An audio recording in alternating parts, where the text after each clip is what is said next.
नमस्कार। इतिहास में ना कुछ नाम ऐसे होते हैं जो सिर्फ नाम नहीं रह जाते, वो एक मिसाल बन जाते हैं। शेर शाह एक ऐसा नाम जिसे सुनकर दुश्मन के खेमे में सन्नाटा पसर जाता था और हर हिंदुस्तानी का सीना गर्व से चौड़ा हो जाता था। तो आज हम कहानी जानेंगे उसी शेर की, कैप्टन विक्रम बत्रा की। कारगिल का शेर।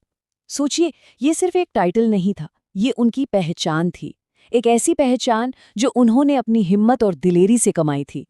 तो सवाल ये है कि आखिर कैसे एक आम सा नौजवान देश का शेर शाह बन गया। देखिए, उनकी कहानी सिर्फ किसी जंग या किसी लड़ाई तक ही सीमित नहीं है।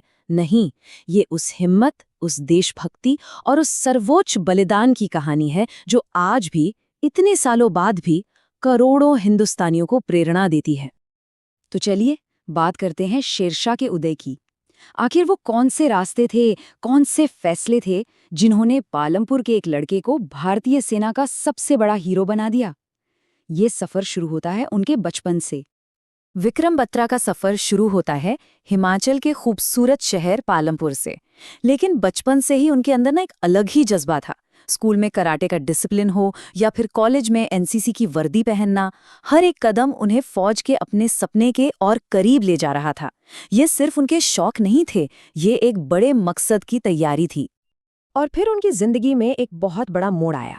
एक तरफ थी मर्चेंट नेवी की शानदार नौकरी, बढ़िया पैसा, एक आरामदायक भविष्य, और दूसरी तरफ थी भारतीय सेना की वर्दी, एक मुश्किल रास्ता जिसमें देश सेवा और बलिदान ही सब कुछ था। उन्होंने क्या चुना होगा? उनका जवाब बिल्कुल साफ था। उनके शब्द थे, मैं वर्दी पहनकर ही देश की सेवा करूंगा। सोचिए, ये सिर्फ एक लाइन नहीं थी, ये एक कसम थी। उनके लिए देश की सेवा से बढ़कर कुछ भी नहीं था, कुछ भी नहीं। और जानते हैं, इसी जज्बे को परखने का वक्त बहुत जल्दी आ गया। देश को उनकी जरूरत पड़ने वाली थी एक ऐसे मोर्चे पर जिसने भारत का इतिहास बदल दिया, कारगिल। वो साल था 1999। हुआ ये कि दुश्मन ने धोखे से कारगिल की ऊंची बर्फीली चोटियों पर कब्जा कर लिया था। ये भारत की सुरक्षा पर एक सीधा और खुला हमला था, और इसका जवाब देना बहुत जरूरी था। अब इन चोटियों को वापस जीतना देश की आन, बान और शान की बात थी। और सबसे मुश्किल टारगेट्स में से एक था पॉइंट 5140। इस बेहद खतरनाक और अहम मिशन की कमान सौंपी गई कैप्टन विक्रम बत्रा को। और यहीं से उस चैप्टर की शुरुआत हुई जिसने एक लाइन को, एक नारे को पूरे देश की आवाज बना दिया। 20 जून 1999 की रात। जरा उस मंजर को सोचिए। कैप्टन बत्रा अपनी डेल्टा कंपनी के साथ आगे बढ़ रहे हैं। ऊपर से दुश्मन लगातार गोलियां बरसा रहा है, पर वो रुके नहीं। आमने सामने की लड़ाई में उन्होंने दुश्मन को खदेड़ा और उस चोटी पर फतेह का तिरंगा लहरा दिया। जीत मिल चुकी थी, मिशन पूरा हो गया था। लेकिन जब उनके कमांडर ने रेडियो पर उनसे सिग्नल मांगा तो उनका जवाब आने वाली पीढ़ियों के लिए एक मिसाल बन गया। उन्होंने कहा, ये दिल मांगे मोर। ये सिर्फ 3 शब्द नहीं थे, ये उस शेर की दहाड़ थी जो कह रही थी कि देश के लिए उसकी भूख अभी मिटी नहीं है। एक चोटी तो जीत ली थी, लेकिन उनका दिल वाकई मोर मांग रहा था। अब सामने थी चुनौती पॉइंट 4875 की, एक ऐसा मिशन जो पहले वाले से भी कहीं ज्यादा मुश्किल और जानलेवा था। 7 जुलाई 1999। अपने इस आखिरी मिशन पर जाते वक्त उनकी उम्र क्या थी पता है? सिर्फ 25 साल। बस सिर्फ 25 साल। इस उम्र में उन्होंने वो बलिदान दिया जिसे ये देश शायद कभी नहीं भुला पाएगा।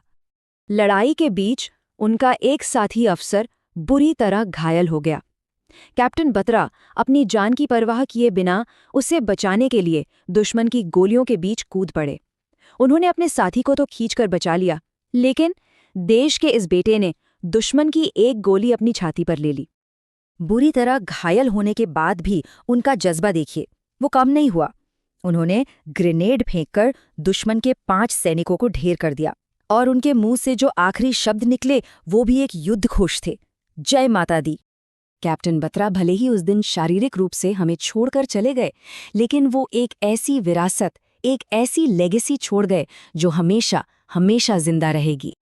परमवीर चक्र ये भारत का सबसे बड़ा मिलिट्री सम्मान है। ये सिर्फ उन्हें दिया जाता है जो युद्ध में दुश्मन के सामने ऐसी बहादुरी दिखाते हैं जिसकी कोई मिसाल ना हो। एक सैनिक के लिए इससे बड़ा कोई सम्मान नहीं होता। और अपने इसी बेमिसाल साहस और देश के लिए सर्वोच्च बलिदान के सम्मान में कैप्टन विक्रम बत्रा को मरणोपरांत परमवीर चक्र से नवाजा गया। कमाल की बात तो ये है कि उनकी बहादुरी का लोहा सिर्फ हमने नहीं, उनके दुश्मनों ने भी माना। पाकिस्तानी सेना के जो संदेश इंटरसेप्ट किए जाते थे, उनमें जिस शेर शाह का खौफ सुनाई देता था, वो कोई और नहीं, अपने कैप्टन विक्रम बत्रा ही थे। तो आज कैप्टन बत्रा का नाम सिर्फ एक सैनिक का नाम नहीं है, ये नाम देशभक्ति, हिम्मत और बलिदान का प्रतीक बन चुका है। ये वो कहानी है जो आने वाली हर पीढ़ी को प्रेरणा देती रहेगी, हमेशा। तो आखिर में सवाल ये नहीं है कि उनकी कहानी हमें क्या सिखाती है। सवाल खुद से पूछने वाला है। जब एक 25 साल का नौजवान एक आरामदायक जिंदगी को ठोकर मारकर देश के लिए अपनी जान दे सकता है, तो हम अपने देश के लिए क्या कर सकते हैं? कैप्टन बत्रा की गाथा हमें इसी सवाल पर सोचने के लिए छोड़ जाती है।